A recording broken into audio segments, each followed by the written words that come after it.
Salut à tous, chers amis, je suis Rui Barros Fouadjenokam, juriste en droit du travail. Aujourd'hui, nous allons revenir sur le thème de la période d'essai.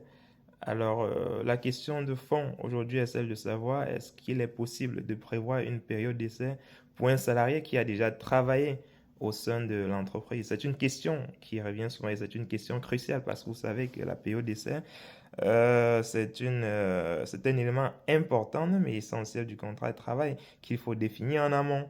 Voilà, la période d'essai, c'est cette période qui permet à l'employeur justement d'évaluer les compétences professionnelles du salarié, s'il est apte, s'il est d'appoint pour occuper le poste qui lui est proposé, et au salarié de vérifier si les conditions de travail au sein de l'entreprise lui conviennent. Donc, c'est une période d'observation, on va dire, mutuelle entre les parties et il faut préciser qu'elle n'est pas obligatoire.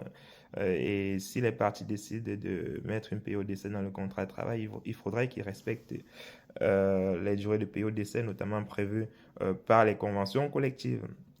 Alors, est-ce qu'un salarié qui a déjà eu à travailler au sein de l'entreprise et qui est recruté à nouveau par cette entreprise-là dans le cadre d'un CDD, dans le cadre d'un CDI, par exemple, peut-il être soumis à une nouvelle période d'essai?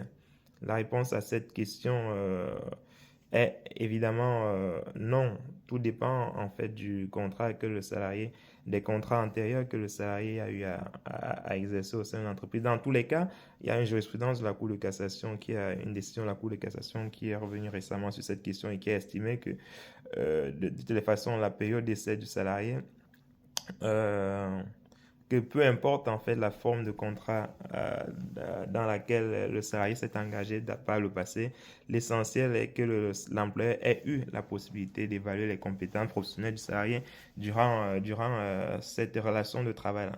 Dans tous les cas, si on va pour évaluer la période d'essai, si le salarié par exemple a été en CDD, normalement la durée de ces CDD effectivement doit entrer en ligne de compte dans la détermination de la période d'essai. On prend un exemple simple.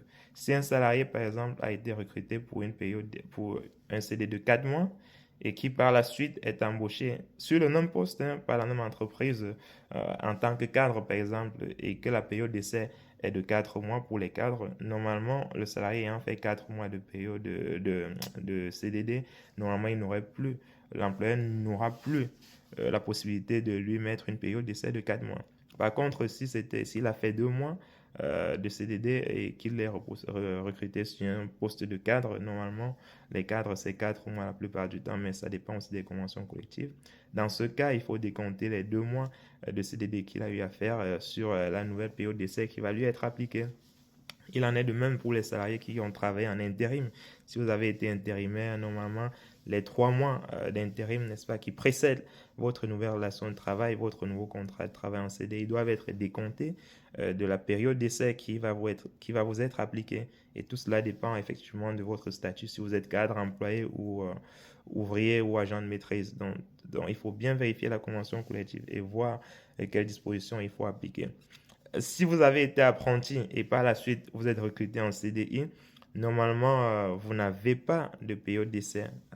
Une nouvelle période d'essai ne doit pas vous être imposée. Si vous occupez, n'est-ce pas, le même poste voilà, au sein de l'entreprise par la suite, si les fonctions que vous allez exercer sont celles que vous exerciez en tant qu'alternant au sein de cette entreprise, enfin, sous disposition conventionnelle contraire, parce qu'il y a des conventions collectives qui prévoient quand même des périodes d'essai après le recrutement d'un apprenti après son contrat d'apprentissage notamment.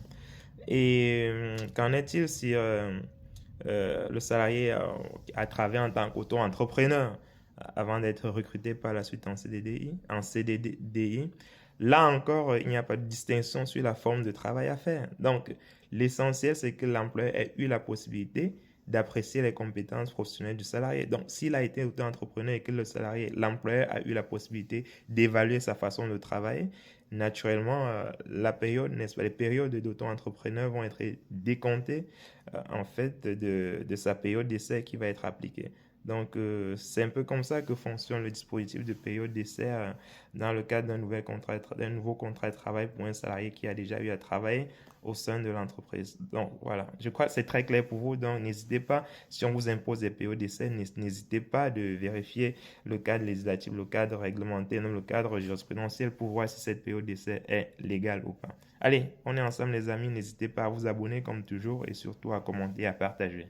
Bonne journée à tous et on se revoit plus tard dans une nouvelle vidéo.